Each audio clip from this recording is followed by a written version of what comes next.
tout est agir. Je pense qu'on agit tous sur la matière et sur le monde en permanence. Agir, c'est aimer. Être soi, c'est agir. C'est pour ça qu'il faut jamais faire de concessions sur ce qu'on est. Jamais, jamais, jamais, jamais. Agir, c'est mettre en œuvre une réflexion qui répond à un besoin sociétal. Faut y aller. On s'en fout, on casse tout, on y va, on rêve grand. Je suis ravie d'accueillir Enger Sarr, auteure, conférencière, podcasteuse et cofondatrice de The Dot Agency. J'avais tellement envie de vous proposer cet épisode avec cette femme tellement inspirante et solaire. Et vous le verrez dans cet épisode, nous allons parler de sa capacité innée, assez incroyable, à créer des liens, des ponts, comme elle dit, entre les gens. Et c'est surtout qu'on se rencontre à un moment assez charnière pour elle, parce qu'après 4 années riches et intenses avec son podcast Gatéméry, où elle explore la définition de la réussite avec ses invités, elle décide de poser son micro. À quel moment on décide d'arrêter ? À quel moment on commence ? C'est ce que j'ai demandé à Enger. C'est un moment d'autant plus symbolique que nous sommes vraiment en plein milieu de son lancement de son livre « Les Inattendus » qui vient de sortir chez Erol et qui, entre autres, est un nouveau moyen pour elle de poursuivre sa réflexion autour de la réussite. Et on va aussi évidemment parler de sa notion de l'action et surtout une notion aussi, donc on aborde un petit peu moins souvent, l'importance de faire des pauses pour mieux avancer. Un point important, je pense. Vous le verrez, cet épisode est riche. Je vous laisse découvrir Enger et je vous souhaite une très bonne écoute. Bonjour Enger. Bonjour. On appuie enfin sur enregistrer. Enfin, ouais. Parce qu'on parle depuis un moment. C'est ça. Et voilà, je ne veux pas perdre non plus des idées importantes pour toi à nous partager. Donc, enfin, je suis très heureuse de te recevoir sur Elles agissent podcast parce qu'on avait eu la chance de faire un live qui, hélas, n'est plus disponible. On ne sait pas pourquoi, mais... Mystère d'Instagram. Bref, donc voilà, enfin, on a cet échange. Et j'en suis vraiment très contente, surtout à cette période de ta vie où il y a beaucoup de choses à dire. Donc, merci beaucoup, Enger, d'avoir accepté mon invitation. Merci à toi de me recevoir. Je suis vraiment très heureuse, sincèrement. Ça fait longtemps qu'on se le dit et là, on va le faire. On le fait. Enfin. Donc, Je suis très contente et effectivement, dans cette période assez charnière. Oui, on va en parler. Est-ce que déjà, tu peux te présenter de la manière dont tu souhaites, nous dire qui tu es personnellement et professionnellement? Qu'est-ce que tu as envie de nous dire sur toi pour mieux te connaître, Enger?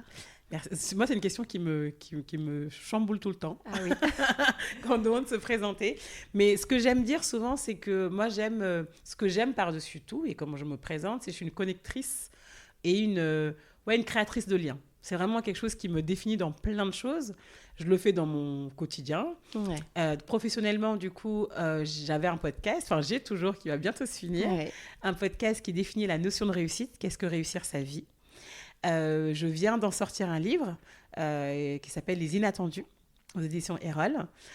Et à côté, donc là où je passe quand même plus de mon temps, j'ai une agence, The Dot Agency, qui est une agence qui accompagne les entreprises à se révéler à elles-mêmes en alignant la culture d'entreprise avec leur mission. Donc c'est plus stratégique, mais c'est plus comment faire en sorte que la culture de la boîte permette à la boîte d'aller là où elle veut aller. En termes de performance, etc. Donc, un lien aussi, créatrice de liens aussi dans ça, parce que moi, j'aime beaucoup le business, que dans mon ancienne vie, j'ai beaucoup fait ça, lancer des filiales d'un groupe média. J'aime beaucoup l'humain. Et je trouve qu'il y a toujours une dichotomie entre le business et l'humain, alors que je pense qu'il y a des choses à faire, des ponts à créer. Ouais. Et après, dans ma vie, voilà, j'adore créer du lien entre les gens, j'adore connecter mes amis, j'adore partager des livres que je lis, des restos où je vais qui sont bien, etc. Et voilà, et puis j'aime la vie. Je suis une épicurienne. C'est joli de le dire en définition de qui tu es. J'aime la vie. J'aime la vie. Ouais. Franchement, j'aime la vie. Ça se voit sur ton sourire. Merci. Voilà. Donc, si je me présente, c'est ça. Alors, j'imagine, mais est-ce que tu as toujours été cette femme qui a envie de lier, justement, de créer des liens ? Est-ce que tu te souviens, même enfant, d'être comme ça ? Ou c'est venu par l'expérience personnelle ou professionnelle, peu importe. Mais voilà, est-ce que ça s'est construit aussi, ça ? Ou c'est ta personnalité ? Je pense que ça s'est construit. Parce que tu vois, aujourd'hui, je te dis ça de manière hyper simple, présente-toi, je crée du lien, mais c'était très dur de le définir. Parce que j'ai une longue traversée du désert qui m'a poussée à lancer le podcast. Ouais. Mais au début, moi, il y a 4 ans, j'étais complètement perdue dans ce que je voulais faire. Du coup, c'est une construction que j'ai faite. Quand j'étais petite, en revanche, moi, j'adore voyager. J'ai toujours été, enfin, ça, je ne l'ai pas dit dans la présentation, mais c'est quelque chose qui me définit beaucoup. J'adore voyager, j'ai toujours rêvé de voyage depuis petite, j'adore lire. Donc, quand j'étais petite, le Petit Prince, c'était mon ami. J'adorais le Petit Prince. Enfin, c'est vraiment mon ami imaginaire, je voulais être comme lui, voyager dans différentes planètes, rencontrer des gens. Donc, il y avait déjà l'ouverture. Il y avait beaucoup d'ouverture, Ouais. beaucoup d'ouverture, mais tout de même très solitaire. Moi, j'étais beaucoup dans ma tête.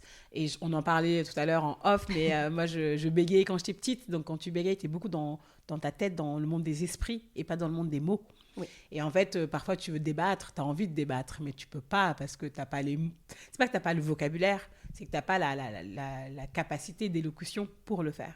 Donc, j'ai beaucoup travaillé avec des orthophonistes, etc. Une frustration aussi. Frustration énorme. Ouais. Énorme. Et du coup, tu es beaucoup dans ta tête, en fait. Et moi, les voyages m'ont beaucoup aidé à explorer, rencontrer des gens différents. J'ai fait plein de road trips toute seule. Pour les études, pareil. Mon premier stage, je l'ai fait au Pérou, en humanitaire. Et des zones très différentes de qui je suis ou de mon éducation. Et ça m'a beaucoup aidée. Et c'est maintenant que j'arrive à raccrocher les wagons, tu vois, en me disant, en fait, OK, j'aime m'ouvrir aux autres, mais ce que j'aime par-dessus tout, c'est créer des ponts entre ces différents mondes. Ouais. Et pas forcément les compartimenter. Et justement, là, après 4 années de podcast et de liens que tu as créés, de cette nouvelle vie que tu t'es offerte aussi, que tu as construite, est-ce que tu es encore plus convaincue de cette nécessité de créer des liens et des ponts entre des gens qui sont qu'on pourrait dire d'univers différents ou de cultures différentes ou de perspectives différentes? Ouais. Plus que jamais, oui. C'est qu'en fait, plus j'avance, parce qu'en fait, je pense qu'on se construit aussi par rapport aux autres. Souvent, on pense on fait beaucoup d'introspection, c'est très important. Mais à un moment donné, c'est ce que nous renvoie l'autre qui nous permet aussi de jauger et de se réajuster. Et je pense que c'est d'autant plus important de créer du lien aujourd'hui parce que la société veut nous mettre dans des cases, veut nous compartimenter, veut nous dire en fait non, mais tu appartiens à ça. Et puis même, moi, je fais partie de plusieurs mondes, je navigue entre plusieurs mondes, mais dans mes mondes, on me met aussi des étiquettes, mais tous mes mondes. Mais je sais pas, je pense à... Mon père était venu, parce que maintenant il vit au Sénégal, il est venu à Paris il y a quelques mois, et il me disait « Ah, mais t'es pas assez africaine, t'es trop française, etc. » Et en fait, c'est des étiquettes aussi. Je lui dis, mais papa, je suis les deux, en fait. Ouais, je suis moi. Avec, voilà, je suis les deux. Ouais. Mais partout, on va te mettre des étiquettes. Pas tu vois, voilà. En entreprise, on va te dire, ah, mais c'est fou, si ces jeunes de banlieue pouvaient faire comme toi. Mais je dis, mais je viens pas de banlieue. Ah là, tu vois, on t'a dit ça? Ouais, j'en parle. Et c'est pour ça que le livre Les Inattendus, j'ai voulu l'axer sur ça. Sur justement, les inattendus, ce sont ceux qui sont là où on ne les attendait pas. Donc, qui font un peu figure d'exception. Et de remettre de la complexité dans leur parcours. Parce qu'en fait, c'est trop facile de juste dire « Ah, ils sont là parce que grâce à la méritocratie française, ils ont fait des études et waouh, grâce à nous, ils sont arrivés. » En fait, on a des récits beaucoup plus complexes. Nos parents sont là, les rencontres sont là, la chance est là, les accidents de la vie sont là pour expliquer en partie cette réussite, entre guillemets, parce qu'on ne peut jamais savoir quel est le facteur dominant sur la réussite de quelqu'un. Mais juste, il y a plein de facteurs qui se croisent. Ouais, okay. Et c'est ça que je voulais, en tout cas, mettre en avant dans Les Inattendus. Et que toi aussi, par rapport à ton propre parcours, tu as peut-être redéfini aussi ta définition, enfin voilà, tu as réinventé ta définition de la réussite, en fait. Oui, bien sûr, parce que tu vois, moi j'ai un parcours assez, j'aime pas dire classique, avant je disais classique, maintenant j'aime dire linéaire. Parce que classique, je pensais que c'était naturel pour tout le monde, mais en fait, tout le monde n'a pas les mêmes chances. C'est une case quelque part. Non, mais c'est vrai, parce que pendant longtemps, je l'ai dit, j'ai un parcours classique, j'ai fait une prépa, une grande école. Et non, c'est pas du tout, moi, j'ai pas du tout fait ça. Non, mais tu vois, on est tellement dans un moule où on nous dit que tout le monde est comme ça, et surtout, on est dans un entre-soi. En école, on est en entre-soi. En entreprise, on est entre talents qui ont fait ces écoles, donc on connaît les amis des amis des amis. Ça reste... Voilà. Exactement. Et du coup, on nous dit que c'est classique. Mais moi, vraiment, pendant longtemps, j'ai été dans ce moule, en y croyant vraiment que c'était un parcours classique. Et en fait, non, linéaire dans la mesure où je ne me suis jamais posé de questions. Moi, j'ai été bonne élève. Mes grandes sœurs étaient bonnes élèves. Donc, j'avais la chance aussi on m'a ouvert la voie. Je savais déjà. Donc, moi, dès la seconde, je savais que j'allais faire une prépa. J'ai fait ma Ah oui, c'est vrai. Ouais. Vraiment, je savais. Donc, c'était mon père. D'ailleurs, mes sœurs, elles ont toutes fait un bac S. Moi, j'ai fait un bac éco. Mon père m'a dit, mais tu fais pas un bac éco. Il m'a pas parlé pendant une semaine. Et quand j'ai eu la mention très bien au bac, il m'a dit, bah, normal, t'as fait éco. Alors, effectivement, t'allais avoir... Mais je suis en mode, mais pas du tout, c'est pas du tout évident. Donc, tu vois, j'étais dans ce... Il y avait une certaine exigence quand même dans ta famille à ce que la réussite justement passe par les études en tout cas. Exactement. La définition de la réussite au sein de ton exactement. Et du coup, ça passait par là. Et ça passe aussi par le fait que mes parents n'ont pas fait d'études aussi, mais c'est des personnes. Enfin, mon père vient d'une famille d'érudits soufis, qui est un courant de l'islam et où le savoir est très valorisé. Donc, même s'il n'a pas fait d'études, il avait cette valeur. Il avait cette valeur, et puis il y a plein de livres à la maison, écrits en arabe, certes. Mais ce savoir est hyper important, il est hyper exigeant dans ça. Et nous, on a baigné dans ça naturellement. Pour nous, c'était naturel de faire de grandes études. C'est un cadeau quand même. Ah oui, c'est un grand cadeau. Ouais. Et oui, un grand cadeau. Même s'il y a l'exigence derrière, en tout cas, c'est un cadeau. Et c'est pas une exigence, moi, je ne l'ai pas vécu comme oppressant. Oui. Parce que j'ai eu la liberté de faire un bac éco quand même, mine de rien. Et j'ai eu cette liberté-là. Et puis, j'ai eu la liberté de voyager. Moi, je me disais, je vais faire une prépa, une grande école, ça va me permettre de faire des échanges universitaires, ça va me permettre de faire des stages à l'étranger. Moi, l'école de commerce, je l'ai vue comme ça. Pas pour me dire, tu vois, il y a toujours ce triptyque marketing, conseil, finance, dont on parle beaucoup en école de commerce, c'est vraiment les 3 voies où tout le monde va. Et moi, je me suis dit, non, moi, je veux faire autre chose, je veux explorer. Tu avais déjà ce petit truc, hein. Ouais, je l'avais quand même, mais pas conscientisé. Ouais. Tu vois, c'est pour ça que... Un peu refoulé. Un peu refoulé. Mais du coup, ces 4 années m'ont aidé à mettre des mots sur ça. Et après, c'est passé par la douleur. Hein. C'est un burn-out qui m'a fait me re-questionner. Donc, ça passe par la douleur. Mais une douleur aujourd'hui, c'est pour ça que j'ai voulu aussi poser des mots dans ce livre et pour récapituler aussi tout ce que j'ai appris, pendant ces 4 années. Mais oui, ça... Oui, parce que c'est important de revenir aussi sur ta propre histoire. Parce que tu contournes, hein, mais voilà. Toujours. Oui, est-ce que tu peux revenir justement sur ce changement de cap? Parce que là, tu nous présentes vraiment ce parcours linéaire qui t'était tout tracé. Ouais. À quel moment ce changement s'est effectué et qu'est-ce qui a été, si c'est le cas, un point déclencheur ou est-ce qu'il y a eu plusieurs choses? En fait, ce qui était un peu pernicieux, je pense, dans mon parcours, c'est que j'avais ce côté voyage que j'adorais faire, etc., que j'ai fait. Mais en même temps, je restais quand même dans un modèle de réussite très, très ascendant. Ouais. Voilà, tu montes, je prends les opportunités. Et moi, je bossais pour un groupe média français et je lançais des filiales de ce groupe-là en Afrique. Okay. Donc, j'ai fait ça pendant 7 ans, dans 10 pays, donc exploration maximale. J'étais jeune aussi. Hein, et puis, ça liait quand même des choses que j'aimais. Ouais. Tu vois, moi, à 23 ans, on m'a ramené, j'ai atterri au Rwanda, bonjour. Voilà. Oui, tu en parles voilà, aussi, je dois... un pays que maintenant t'affectionnes. Ouais, exactement. Et ça fait... Et je suis arrivée à 23 ans, manager 10 personnes. Comment on fait, quoi? Donc, c'est exaltant, en vrai. Et en fait, j'ai fait ça pendant plusieurs années, etc. Et plus j'avançais, plus je montais, et plus je sentais un désalignement que je ne pouvais pas m'expliquer. Parce qu'en réalité, ce qui est difficile aussi, j'en parlais tout à l'heure du regard des autres, les gens sont fiers de toi. Moi, j'étais à fond sur Instagram à l'époque. Tu postes des photos. Moi, j'ai vécu pendant 2 ans et demi dans un hôtel 5 étoiles. Tu vois, où tu te réveilles, tout est nickel. Tu avais beaucoup de choses déjà dans ton échelle. Exactement. À très jeune. Et très jeune. Ouais. Et du coup, en fait, ça te dit, oh, waouh, trop bien, quoi. Enfin, en fait, I made it. J'ai réussi. Ouais, tu vois, c'est bon, je suis arrivée. Sauf que je me souviens clairement d'un voyage au Mexique. Tous les mois de mai, j'adore voyager. Et j'étais partie au Mexique pour mon anniversaire pendant 1 mois en road trip toute seule. Et là, je postais des photos sur Instagram et tout. Et tout le monde disait, waouh, tu vis ta best life, etc. Et moi, j'étais tellement triste. Ah oui. J'avais un vide, mais tu veux pas savoir. Enfin, et ça, c'était en 2018. Hein. On ressent encore là. Ouais. J'avais un vide, mais énorme. Je pleurais sur la plage. Et puis, j'étais là, mais en fait, je peux pas poster des photos alors que je suis pas bien. Et en fait, à partir de ce moment-là, j'ai quitté Instagram pendant 2 ans. Littéralement. Du jour au lendemain. Ah oui. Ouais. J'ai quitté Instagram. Et en fait, c'était les balbutiements, mais je sentais pas encore que j'étais en burn-out. Je me disais juste, je suis un peu triste. Voilà. Et au travail, m'avait donné justement son nouveau projet d'aller en Éthiopie, lancer une grosse filiale qui n'a jamais été le plus gros projet de la boîte jamais lancé.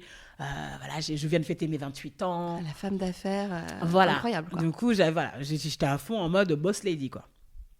Je prends ce poste et je l'avais pris quelques temps avant. Je le développe, etc., etc. Mais encore une fois, je sentais toujours ce désalignement en moi, mais que j'arrive pas à nommer parce que je suis une femme d'action.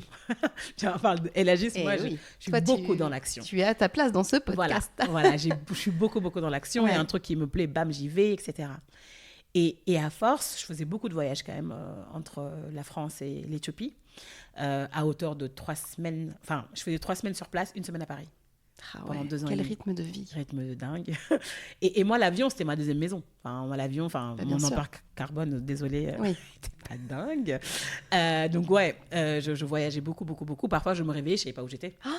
Ah ouais, ça là, ça prouve que ton cerveau commence à être paumé. Oui, quoi. Voilà. Ouais. Et en fait, à un moment donné, je pense 1 an avant l'arrêt, vraiment, je commençais à avoir de l'eczéma. Je perds des cheveux, mais tout ça je me dis c'est pas grave, un petit stress. On a ce don d'ignorer, voilà, on a ce don voilà.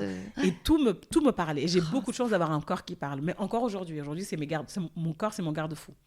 Dès que j'ai un petit coup de stress, je me dis eczéma qui sort, il y a un problème, il faut que je réaligne quelque chose. Et en fait à force, mon corps a lâché littéralement, et le médecin m'a dit non, vous arrêtez. Et moi j'étais là, ça va, j'ai une filiale à monter, j'ai pas le temps en fait. Arrêtez-moi 10 jours et après je repars. C'était dans vraiment, le déni aussi. Total. Et en fait, c'est quand je repars au travail quand même, et après tu te vois en miroir et tu vois en miroir le travail, l'environnement et comment aussi l'entreprise reçoit ça. Tu vois, cette info-là, comme elle dit, mais en fait, ok, bon, j'étais fatiguée, on s'en fout un peu, quoi. Il y a un désintérêt. Voilà. Il n'y avait pas eu une prise de... Non. Et du coup, là, tu te dis, ok, en fait, je vais pas me tuer. Enfin, c'est pas le but. Je vais pas me tuer. Et c'est là, en fait, j'ai fait un step back. Et c'est là où, vraiment, j'ai plongé. Donc, cet arrêt t'a sauvé, vraiment. Enfin, en tout cas... Ah oui, totalement. Parce que moi, j'étais complètement dans un truc... En fait, ce qui est compliqué, c'est que quand tu es déjà lancé dans cette voie d'ascension, en fait, tu dis, si je m'arrête, je fais quoi ? Mais oui, c'est la question. C'est la question. Et moi, il y a beaucoup de gens, et c'était la question la plus horrible que je recevais. Mais du coup, tu vas faire quoi maintenant ? Cette question, elle était d'une violence. Parce que du coup, c'était acté que tu arrêtais, que tu avais envie de passer à autre chose. Exactement. Et pour autant, voilà, tu sais pas. C'est une autre question. C'est une autre question. Et c'est là où émergeaient toutes les questions de la réussite. En fait, je cours derrière quoi ? J'ai que 29 ans. J'ai fait plein de choses, sympas, stylées, comme on dit. Mais en vrai, je me posais beaucoup de questions, même sur la famille. Est-ce que j'ai envie d'avoir des gosses ou pas ? Est-ce que, tu vois, vraiment des questions très existentielles. Ben, bien sûr. Et j'avais pas de réponse.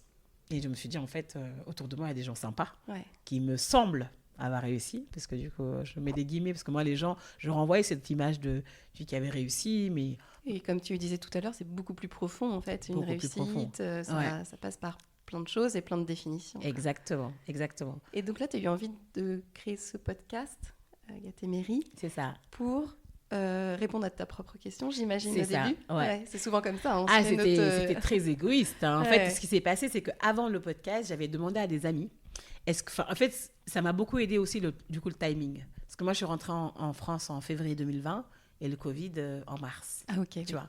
Et en fait, le Covid, beaucoup de gens se posaient des questions, mais moi, je ne savais pas que c'était contextuel. Enfin, moi, j'étais dans mes questionnements internes, autres. Et je demandais à des amis, est-ce que vous avez des amis qui se posent des questions ? Ils m'ont dit, ah oui, ça, on en a plein, t'inquiète pas. Et chacun m'a envoyé 2 contacts. Et j'ai commencé à parler à ces personnes. C'est une étude que j'ai continuée d'ailleurs jusqu'en septembre 2021. Moi, j'adore échanger, comprendre. Je pense que si je devais avoir un autre métier, ce serait anthropologue. J'adore ça. Ah oui. Franchement, j'adore. J'ai fait des études en... C'est vrai. Franchement, j'adorerais. C'est vraiment si je pense pas me reconvertir dans ça, mais si j'avais un autre, voilà, je sais pas. Mais en tout cas, j'aime bien le truc sociologique, etc. Et quand j'avais fait des interviews avec ces personnes-là, tu étais dans une enquête de terrain. Mais vraiment des gens comme moi qui, la trentaine, se posent des questions. Et c'était bien parce que ça me permettait de savoir que je n'étais pas folle, je n'étais pas toute seule dans mon truc. Mais ce qui me frustrait aussi, c'est qu'il n'y avait pas de solution. C'était un peu ah mais non, c'est trop nul, l'entreprise c'est trop nul. Moi je veux faire un travail en accord avec mes valeurs. Quand je dis mais du coup c'est quoi tes valeurs? Ah bah je sais pas. Hein. Et je suis là, ouais, mais du coup, comment on avance? Parce que, encore une fois, dans l'action, moi, j'adore l'action. Ouais. J'adore le truc action-réaction. Il y a un problème, on fait un plan d'action, on avance. Et là, je ne le trouvais pas. On tournait en rond. Et je me suis dit, en fait, ce qui serait le plus simple, c'est que moi, je connais des personnes qui me semblent, qui sont inspirantes, qui me semblent avoir bifurqué, en tout cas, n'ont pas fait des parcours classiques linéaires. Qui t'interrogent. Qui m'interrogent. Ouais. Je me dis, mais comment elles ont fait? Et c'est comme ça que j'ai pensé au podcast. Ouais. Et que je suis partie interviewer au début des personnes que je connaissais. Hein. Et j'ai eu de la chance aussi de connaître des gens, d'avoir... inspirant, voilà, d'avoir un réseau qui est cool, qui au début m'ont propulsé, et puis après ça m'a aidé à rebondir. Et là, tu as interviewé combien de personnes, tu sais le nombre... En tout, je pense que je dois avoir 170 épisodes sur le podcast, 180, dont peut-être 15 des épisodes solo, etc. Donc 150.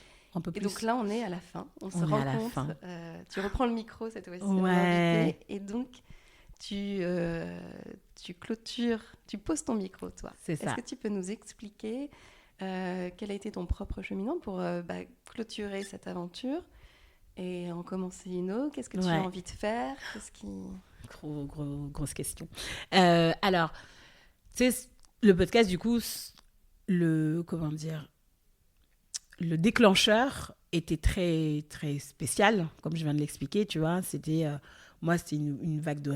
J'avais besoin de respirer, j'avais besoin de m'ouvrir, j'avais besoin d'explorer. Parce que même si je voyageais beaucoup avec le travail, je ne voyageais pas, je me déplaçais. Je ne voyageais plus, je n'avais pas cette notion d'aération d'esprit. Oui. Et pendant 4 ans, le but, c'était aussi de trouver ma voie, parce que je ne savais pas quoi faire. Entre-temps, génial, j'ai fait plein de choses. Je te parlais tout à l'heure de l'agence, j'étais consultante pendant un moment. Je faisais des formations en entreprise, des conférences, etc. C'est des choses que j'aime beaucoup. Sauf que le podcast, je continue quand même à le faire, mais le podcast, ça prend beaucoup de temps. Et moi, j'aime bien clore les choses. C'est quelque chose que j'aime bien clore, j'aime bien finir. Et il y a 1 an, l'année dernière, je me posais la question, mais le podcast, ça prend quand même du temps. Parfois, j'ai la flemme. Donc, je ne prends plus plaisir. Oui. Quand je suis dedans, j'adore. Mais tu as tout le truc de préparer l'interview, etc. Je me dis, j'ai plus la même motivation qu'avant. Et je m'écoute beaucoup. Je me dis, si j'ai plus de motivation, il y a un truc qui cloche. Donc, qu'est-ce que je pourrais faire de ce podcast? Je me suis posé 1000 questions. Puis je me suis dit, en fait, je pense qu'à un moment donné, 4 ans, c'est bon. C'est une notion de réussite. Je pourrais peut-être un jour reprendre le podcast, je n'en sais rien. Mais pour l'instant, je pense que j'ai atteint une limite et j'ai besoin d'espace. Parce que le sujet, c'était ça. C'est que je faisais le podcast, j'ai ce qui me paye les factures, mes factures, où je suis passionnée aussi, hein, donc ça me permet d'avoir un revenu. J'ai des conférences, etc. Mais en fait, du coup, j'ai aucun espace pour moi. J'ai 0 espace. Moi, j'ai un emploi du temps hyper rythmé, hyper Oui, on a vu voilà. quel est ce rendez-vous. Voilà. Et je me suis dit, mais en fait, ça, c'est pas une vie. Et non. Surtout... tu reviens dans un... Ouais, une autre spirale. Ouais, une autre spirale, la spirale que je voulais fuir, quoi. Ouais. Et j'ai expérimenté aussi pendant ces 4 ans des moments de pause, de vie de fertile. Là, ça fait 1 an, j'ai pas pris de vacances, ce qui m'est jamais arrivé, même quand j'étais dans l'entreprise. Ouais. Et je me suis dit, en fait, non, c'est pas la vie que je veux. Et donc, le podcast a été naturel de me dire, en fait, c'est bon. C'est le bon moment. Et c'est comme par hasard, c'est quand t'arrêtes où il y a des pics d'écoute, t'es là en mode, c'est pas le moment. Il fallait faire des pics d'écoute avant. Bref, mais c'est pas grave. Et la réflexion, c'était le livre, du coup. C'est de me dire, quand j'ai lancé le podcast en disant aux gens, venez, on explore ensemble la notion de réussite. Je ne l'ai pas, je ne la connais pas. Venez, on l'explore ensemble. Du coup, c'est de me dire, là, c'est mon côté bon élève quand même, de me dire, quand je finis le podcast, il faut que je finisse en disant, qu'est-ce que j'ai appris de ces 4 années d'apprentissage. Sauf qu'un livre, je te dis comme ça, j'écris un livre, mais en fait, un livre, c'est dur.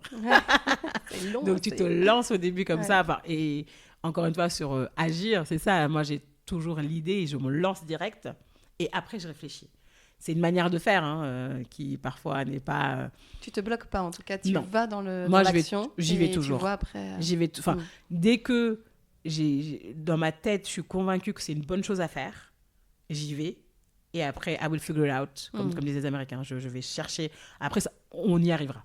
Tu vois. Et le livre, c'est comme ça. Je me suis dit, C'était quoi? C'était en août, en septembre, j'ai annoncé sur LinkedIn, je vais écrire un livre sur mes apprentissages. J'avais pas de maison, j'avais rien. Mais tu le savais que... Mais je savais que... Ouais. Et je pense que c'est ce truc aussi de se faire... Enfin, moi, j'ai pas confiance en moi, mais j'ai confiance en mes actions. C'est vraiment ça. Je pense que j'ai beaucoup confiance en moi, pas du tout. Juste confiance en mes actions. Je sais que quand je fais les choses, je vais les faire avec intention. Et dans ça, les choses vont aller. Et peut-être qu'après cette action-là, je vais prendre un peu de confiance personnelle. Mais c'est d'abord l'action, vraiment en l'action dans laquelle j'ai confiance. Et l'action d'avoir fait ce livre, qu'est-ce que ça a apporté, justement, de complémentaire par rapport au podcast? Et est-ce que ça a vraiment bien clôturé ce questionnement? Oui, parce qu'en fait, tu vois, quand dans les podcasts, moi je faisais une fois par semaine, tu es beaucoup dans le run. Oui. Tu n'as pas le temps de prendre du recul, enfin, tu dois le voir, Oui, toi. oui, bien sûr. Et en fait, ce livre m'a vraiment permis de faire une pause et de me dire, en fait, qu'est-ce que j'ai appris, de le poser. Ça te réaligne, en fait. Et c'est ça aussi qui m'a encore conforté sur ma décision, en me disant, tu as besoin de temps pour digérer les choses. Tu peux pas être dans le run tout le temps. T'as pas le temps de le sentir dans ton corps même, tu vois. Et j'ai besoin de cette... chaque année, je prends un mot de l'année qui guide un peu mon année. Et cette année, c'est la créativité. Et cette créativité-là, je peux pas la nourrir si j'ai pas d'espace, tu vois. Et là, c'est vraiment ça. Je me dis, mais le livre a été très bien pour me réaligner, pour me dire, en fait, et tu peux pas te mentir à toi-même. Moi, j'ai un fort besoin d'authenticité. Et donc, je peux pas... dire oui, on doit prendre du temps pour soi, on doit ci, on doit ça, si moi-même je ne me l'applique pas, tu vois. Et donc ce livre m'a vraiment apporté de me dire, en fait, tu es vraiment dans ton axe. Oui. Et tu ne peux pas te mentir à toi-même, quoi. Et donc ton action, elle passe aussi par des temps pour souffler. Pause, ouais, j'adore. De pause. Ouais. Ce qui pas... les gens ne comprennent pas souvent. Ce que j'allais dire, on ne l'entend pas, en fait. Non. C'est pas un discours qu'on accepte trop, et justement c'est ce qui pousse, je pense, au burn-out et, bien sûr. et au surmenage, bien sûr. Ah non, mais parce que on n'entend pas que des pauses sont nécessaires, alors qu'évidemment que oui. Mais elles sont vitales même, pour ta santé mentale. Elles sont vitales parce que tu vois, moi, dès lors où je bloque en créativité, je sais pas, un truc qui va pas, je prends une pause. Mmh. Et après, c'est de nature aussi, moi, ce que ça m'a appris, je suis quelqu'un de très sociable, jovial, etc. Et les gens pensent beaucoup que je suis une extravertie, alors que non, moi, j'ai bien appris sur le chemin que j'étais une bonne introvertie.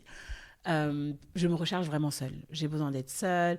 C'est bête, mais j'ai des petits rituels d'aller faire mes ongles, faire des massages. Je le fais toujours seule. Ton moment, voilà. Je le fais toujours seule. Ouais. Quand j'ai une copine qui me dit, je viens avec toi, je suis en mode, ok. Mais j'aime beaucoup le faire seule. Et c'est pour ça, en fait, je me rendais pas compte, mais j'ai fait beaucoup de solo trip avant.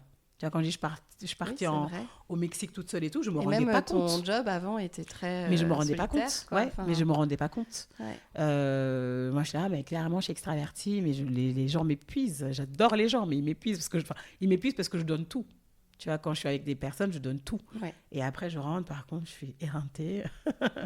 et voilà. Et qu'est-ce qui te guide là, ta créativité maintenant? Est-ce que tu as d'autres choses en tête, ou est-ce que tu vas t'accorder justement un temps de pause pour faire revenir tout ça, cette énergie créative je la cultive. J'essaie quand même de la cultiver un peu. Tu vois, l'écriture, c'est quelque chose que je fais souvent. J'écris dans les petits carnets tout le temps, etc. Après, je l'ai structuré à cause du livre, entre guillemets, parce que tu vois, le livre, c'est pas... Je suis pas dans des envolées lyriques, tu vois. J'écris un truc, il y a un sujet, une thématique, une direction. J'ai repris l'écriture dans mes petits carnets, j'ai toujours fait ça. Je me suis mise au coloriage. Incroyable, le coloriage. Genre, Ah ouais, ça te met dans ton flow. Ah, mais c'est génial. Moi, je ne savais pas. Ouais. Du coup, je suis partie acheter des petits trucs. Du coup, c'est marrant parce que mes nièces sont pas chez moi. Elles ont ramené mes feutres. Enfin, ma soeur les a amenés. Elle me dit, je crois que c'était aux enfants. Je fais, non, c'est pour moi. C'est pour moi. Donc, le coloriage, je fais beaucoup ça. Et là, je m'octroie un mois encore Enfin, ça fait longtemps que je ne l'avais pas fait quand même, de voyage solo en Asie, où je vais juste, je sais pas, je connais juste mon premier jour où je dors. Après le reste. C'est vrai, tu connais pas. Non. Et j'ai toujours été comme ça, par contre, dans les voyages. Ça qui est drôle, c'est que j'ai toujours eu une dichotomie dans mes activités. Autant dans le travail, je suis très, très rythmée, etc. Et dans ma vie perso, en tout cas dans les voyages, j'ai toujours été première nuit et le reste, we go with the flow. Vraiment, je calcule rien. Et c'est génial. Et j'ai hâte. Alors, on verra ce qui va ressortir après ce voyage. J'ai hâte de ça. Edgar, est-ce que tu peux me donner ta définition d'agir? Pour toi, ça veut dire quoi? Agir, pour moi, c'est se donner de la confiance, en fait. Parce que, comme je le disais tout à l'heure, moi, j'ai beaucoup confiance aux actions, de ce qu'on fait, l'intention qu'on met dans nos actions. Parce que je parle beaucoup d'intention, parce que je trouve que c'est hyper important dans une action. Parce que tu peux agir sans intention, en fait, il n'y aura pas de corps. En tout cas, moi, c'est comme ça que je le vois. Et quand tu agis avec intention, que le résultat soit bon ou mauvais, tu sais que l'intention y était et donc la conséquence, tu vas moins la subir. Je ne sais pas si je suis claire. Si, très Parfois, clair. je ne suis pas très claire dans ce que je dis. Ouais. Il faut qu'il y ait un fond, quoi, vraiment. Voilà. Et pensée personnelle pour... Il faut vraiment que tu le sentes, tu vois. On n'est pas obligé de faire un BP hyper shadé, mais vraiment que tu le sentes, tu te dises, en fait, là, tu vois, aujourd'hui, je pense au podcast, j'avais c'était viscéral. Je sentais en moi qu'il fallait que je lance ce podcast. Je ne savais pas du tout où ça allait me mener, sincèrement, vraiment pas du tout. Mais j'avais cette envie forte et je me souviens, on m'avait fait une remarque, oh là là, tes podcasts, tu n'auras pas d'écoute, etc. Et j'avais pleuré, je me souviens. Mais tu sais, quand tu as fleur de peau, tout t'irrite, voilà. Tu as un manque de confiance en toi terrible aussi. Et je m'étais dit, c'est pas grave, je sens que c'est là. Je sentais qu'il fallait que je le fasse. J'ai besoin de le faire. J'ai besoin de le faire. Et il n'y a pas contre vents et marées, il n'y a pas des gens des détracteurs, pas du tout. Mais c'est beaucoup d'énergie, beaucoup de temps, tu mets beaucoup de choses. Tu ne peux pas faire cette action-là, pour le coup, sans avoir ce truc en plus en toi. Exactement. Sinon, ça te bouffe, Exactement. Enfin, mais après, dans tout, je pense que, tu vois, de se dire juste, quand tu as une intuition, que tu sens que c'est juste pour toi, fais-le. Ne te bloque pas en disant « Ah, mais ça va pas ». Fais juste un premier petit pas. La méthode des petits pas, pour moi, c'est aussi, je pourrais dire aussi, définition d'agir, c'est ça, c'est de mettre en place des petits pas. Vraiment tout petits. Et est-ce qu'il y a un domaine où tu aimerais voir un peu plus d'action autre que ceux qu'on a abordés, en tout cas même de société, un peu politique, enfin voilà, comme tu veux, mais où tu trouves que actuellement, ça manque d'action, justement? Dans cette création de liens, tu vois, justement dans ce sujet comme je disais, de compartimenter, de se dire des différences. Aujourd'hui, on parle beaucoup de diversité et inclusion. J'ai beaucoup de mal à m'identifier dans la définition du diversité et inclusion en France, très segmentée, justement. Ici, on a les femmes, après, il y a les LGBT, puis ici, il y a les noirs, enfin, très segmenté, alors qu'il y a beaucoup d'intersectionnalité, justement. Bien sûr. Tu peux être plusieurs, tu vois. Moi, je peux cocher plein de cases dans ça.